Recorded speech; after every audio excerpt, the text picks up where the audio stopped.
ముందుగా మీ మాధ్యమంగా తెలుగు ప్రజలందరికీ యోగా దినోత్సవం పురస్కరించుకుని అందరికీ కూడా నా అభినందనలు శుభాకాంక్షలు తెలియజేస్తున్నాను.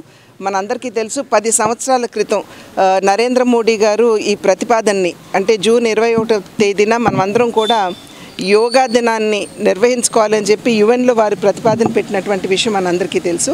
అప్పట్లో చాలామందికి అనుమానం ఉండేది, ఇది నిజంగా యాక్సెప్ట్ చేయబడుతుందా అనేటువంటి అనుమానం ఉన్నప్పటికీ కూడా ఇవాళ ప్రపంచవ్యాప్తంగా దగ్గర 190 దేశాల్లో ఇవాళ యోగా ప్రక్రియని నిర్వహించుకోవడం అనేది మన భారతదేశానికి, భారత జాతికి ఇది చాలా గర్వకారణం అని చెప్పి మనమందరం గమనించవలసినటువంటి విషయం.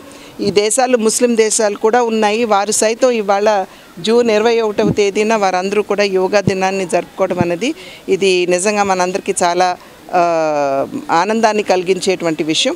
ఇది యోగా అన్నది కేవలం శారీరక వ్యాయామం మాత్రమే కాకుండా మన మనసుని నిగ్రహించుకునేటువంటి ఒక ప్రక్రియ అని కూడా మనం గమనించాలి. అదేవిధంగా ఉచ్ఛ్వాస నిశ్వాసాలతో సంబంధం ఉన్నటువంటి యోగా ప్రక్రియలో మన ఆరోగ్యాన్ని కూడా మనం సరి చేసుకునేటువంటి అవకాశం ఉంటుంది. కనుక అన్ని విధాలా కూడా మనకి ఉపయోగపడేటువంటి యోగాని కేవలం మన వరకు పరిమితం చేయకుండా మన బిడ్డలకి, ఎందుకంటే చాలా ఒత్తిళ్లతోటి ఇవాళ మన బిడ్డలు పెరుగుతున్నటువంటి సందర్భంలో ఈ యోగా కనుక వారికి అభ్యసింపజేసినట్లయితే ఖచ్చితంగా వారిలో ఉన్నటువంటి ఒత్తిడిని కూడా ఒకంత నివారణ చేసుకునేటువంటి అవకాశం ఉంటుంది.